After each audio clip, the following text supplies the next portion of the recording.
I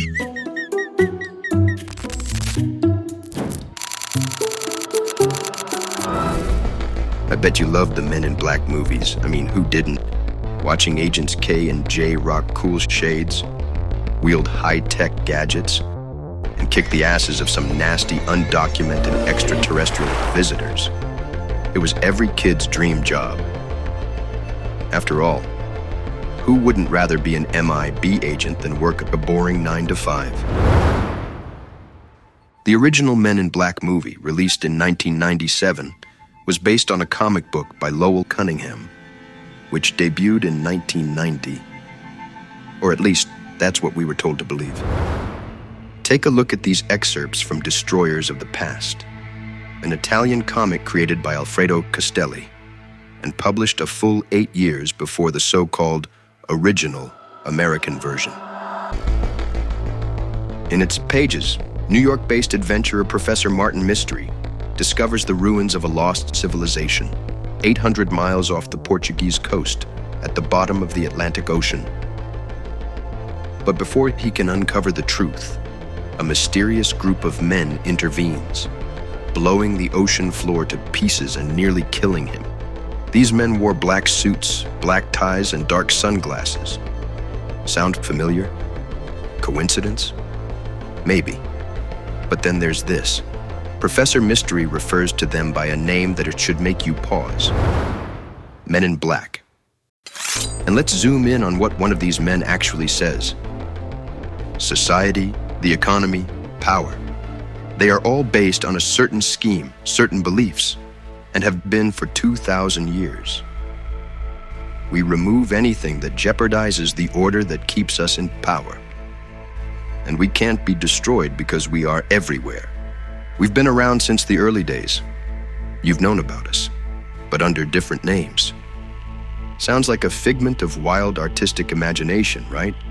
A secret agency, or even worse, a secret order, erasing any evidence that challenges the reality we're taught in schools, reinforced in academic books, scientific studies, the media, pop culture, and politics.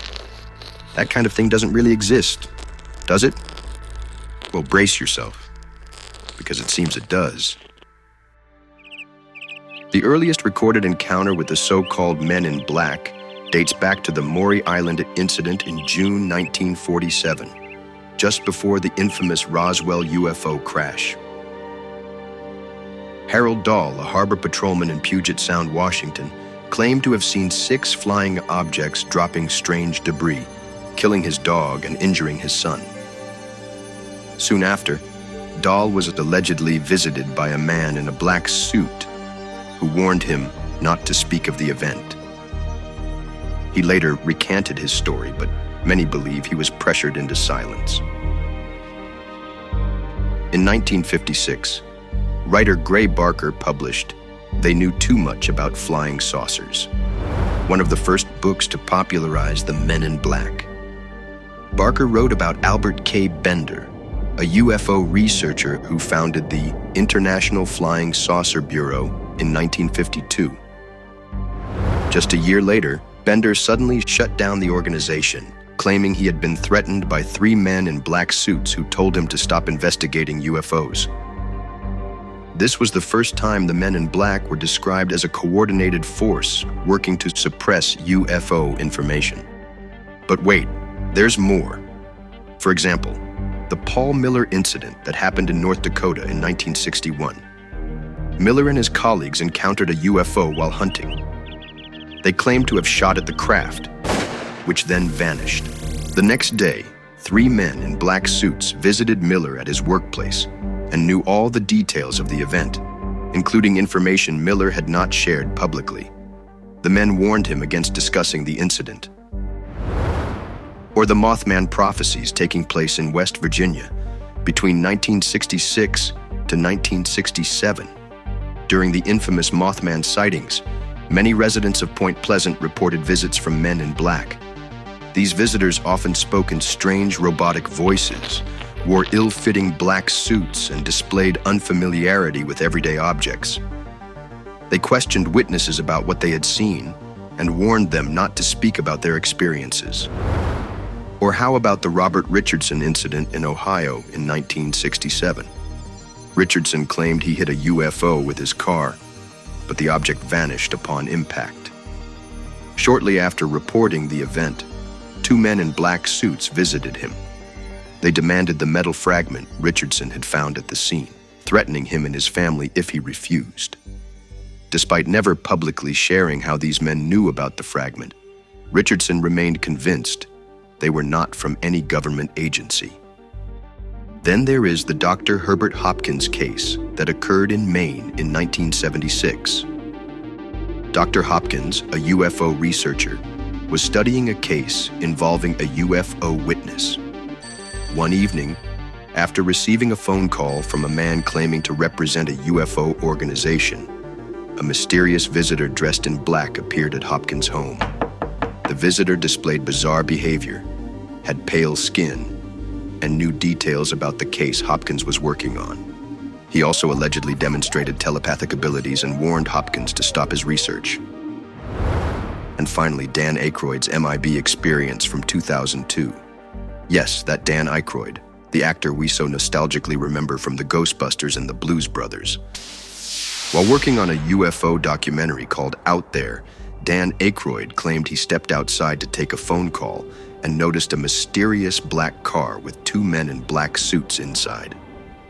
Shortly after this sighting, the show was abruptly canceled. Aykroyd believes this encounter was connected to the cancellation and a warning to stop his work on the documentary. Of course, one might assume these were just FBI agents. But wait, don't FBI agents identify themselves when they approach you? Don't they flash their badges, state their names, and follow legal protocols? What if these men weren't FBI agents at all? And what if the claim that they've been around since the early days? We've known about them, but under different names, is more than just a throwaway line. Because if we dig deeper into history, we find other versions of these shadowy enforcers. The SS Ahnenerbe, founded by Heinrich Himmler in Nazi Germany in 1935. This elite, black-clad unit specialized in occult and esoteric research. The Spanish Inquisition, interrogators in black cloaks who tortured and executed those who opposed Catholic orthodoxy. The Hashashin Order, a medieval Islamic sect of black-robed assassins, experts in espionage, psychological warfare, and political killings. The NKVD and KGB, Soviet operatives in long black coats, notorious for ideological purges, disinformation campaigns, and suppressing inconvenient truths. And speaking of inconvenient truths, some of them did come to light. Take, for example, reports from Soviet cosmonauts, including Yuri Gagarin, who described seeing unexplained objects in space. Or the Petrozavodsk incident in 1977, where numerous witnesses reported a glowing object over the city, triggering official scientific investigations. Then there's Project Setka, a top-secret Soviet program from the 1970s and 1980s that analyzed UFO reports from both military and civilian sources to determine their potential threat. How come you've never heard of any of this? Was it because the Ruskies had their own men in black, covering their tracks just like the Yanks did? Or because their agents and our agents were never really on opposite sides, but part of the same hidden force? What if there really was and still is a supra-governmental agency operating in the shadows? A secret order with the power to interrogate, silence, threaten, and even eliminate those who stumble upon forbidden knowledge. A force that has existed throughout history, from the Dark Ages to today, ensuring that anything threatening their grip on power simply vanishes. Anything that jeopardizes the order that keeps them in power. Them. Who are they? Try looking them up on Wikipedia.